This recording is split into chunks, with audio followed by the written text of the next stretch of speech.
Now, precisely why everything else was working on that, I don't know.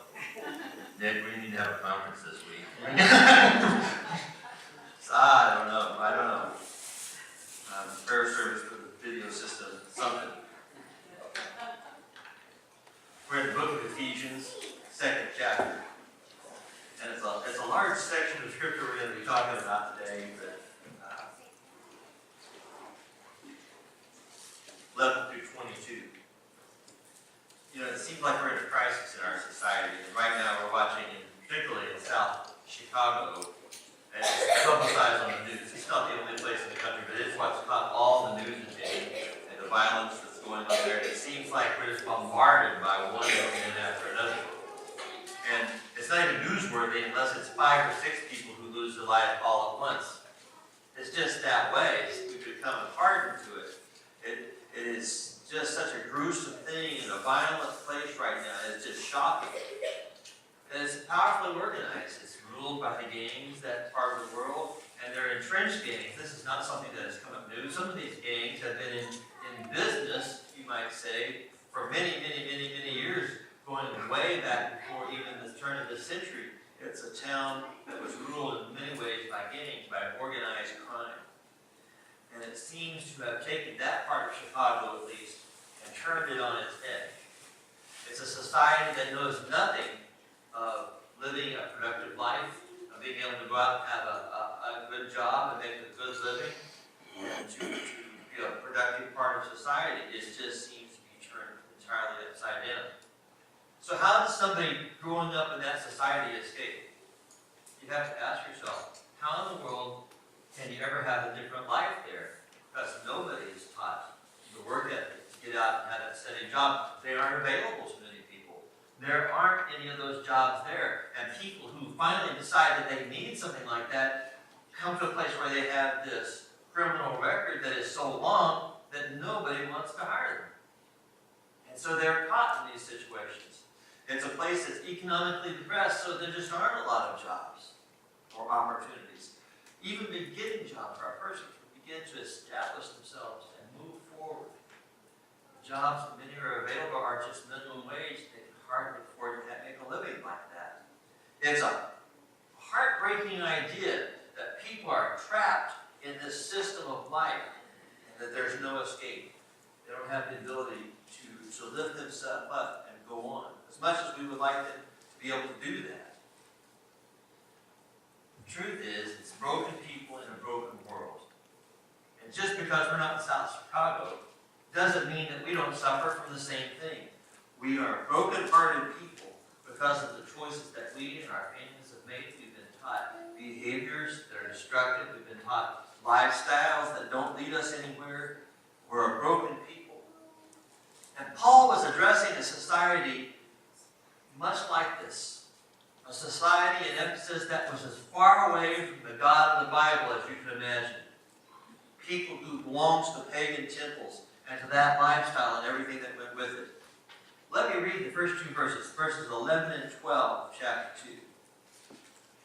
Therefore, remember that formerly you were Gentiles by birth and called uncircumcised by those who call themselves the circumcision, which is done from human hands.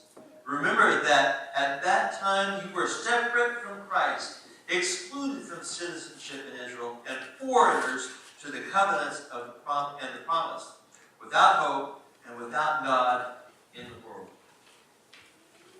He says the Ephesians are separate from Christ, as many in South Chicago are separate from Christ, completely unknowing and unaware. It's not that the Ephesians were people who were doing some bad things or doing sins. That's true. They were. It's not just that they had these behaviors that were wrong, and if they corrected them, it would be all right. It's more than that. They were without a clue of what godliness was about. Their lives were turned away. They were consumed by the pagan religions of the day. If you go to the temple, you take your offering and you give it. The promise was that you would be healthy, wealthy, and wise. Those 3 things. That the gods would bless you with enough, and that you would have position and status. And the unfortunate thing is, for the vast majority, they couldn't see any witness of that in their life. They brought their offerings, and and nothing came back in return. The wealthy would come and offer things, and they apparently got the blessing. And so the world was a trap of poverty and poorness and brokenheartedness. And still people tried, hoping to break through some way. The thing that we come to in this world is that even if you are blessed with those things, those externals of wealth, beauty, it doesn't make you a better person. Not of themselves, it doesn't do it. A poor person can always dream of, oh, if I only had this, or to do that opportunity, or be at this part, and do this thing, and then my life would be good.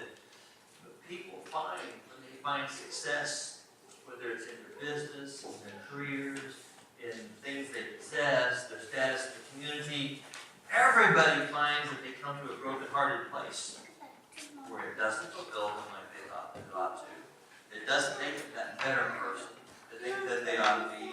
It doesn't give them the hope and the peace and the power that we all need in order to feel secure and alive in this world. And at that point, where do you turn?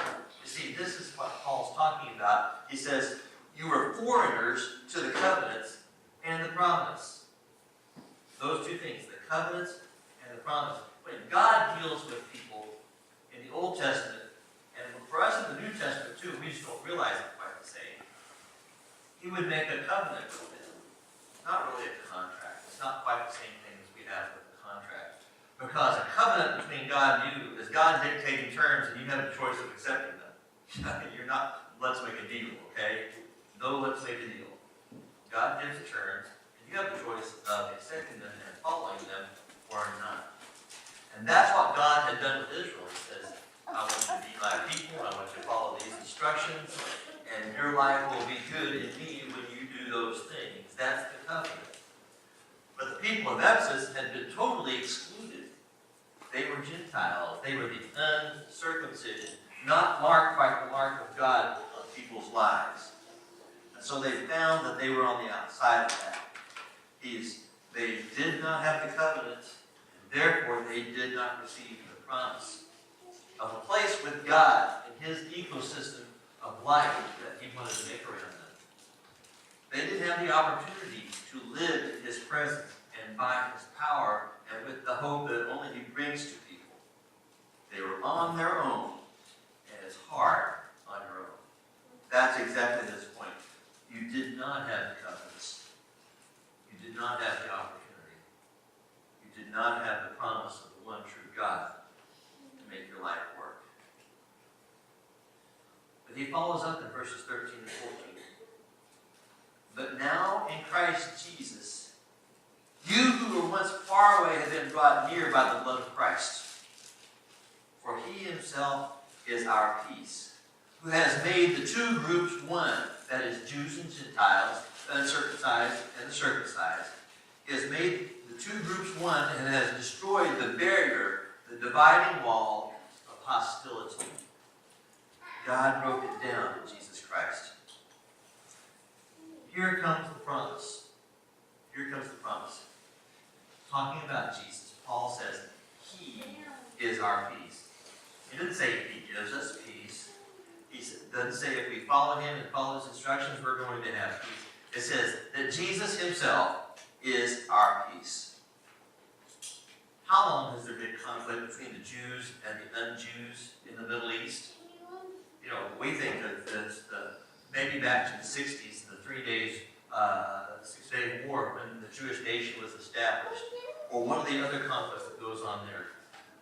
But this has been running for many, many generations. I remember seeing a quote from Will Rogers, who died in 1934, long before the Jewish state was established.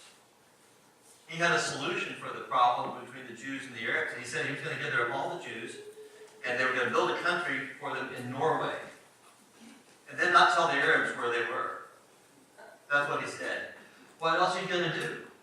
See, that hurt and that conflict has gone back generationally to the time of Moses, when they were returning from the part. It goes beyond that because it goes back to the dividing in Abraham's family, especially between Isaac and Esau, and these two who had this violent, difficult relationship, and this grudge has been building for thousands of years. Most of the facts nobody knows and nobody cares.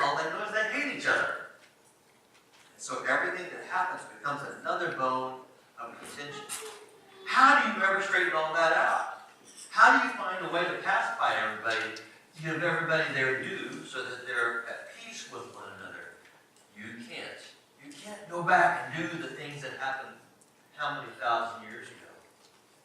So, what's going to happen here? How do we fix this? How do we fix this? We need to realize something. That these debts of sin and hurt that we feel in our lives are not about us. It's about our relationship with God and not our relationship with each other. David writes in Psalm 51, verse 4, after the terrible thing with Bathsheba and killing Uriah and all the things that he did, evil things that he did by the power of being king.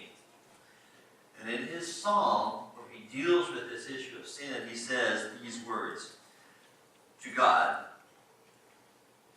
against you only have I sinned. Really? Explain that to Uriah's family. Doesn't sound right to us, does it? Because when somebody hurts us, it feels pretty personal. On the other hand, when we hurt somebody else, it feels pretty personal to them. How do we deal with these things? These sin problems that we have?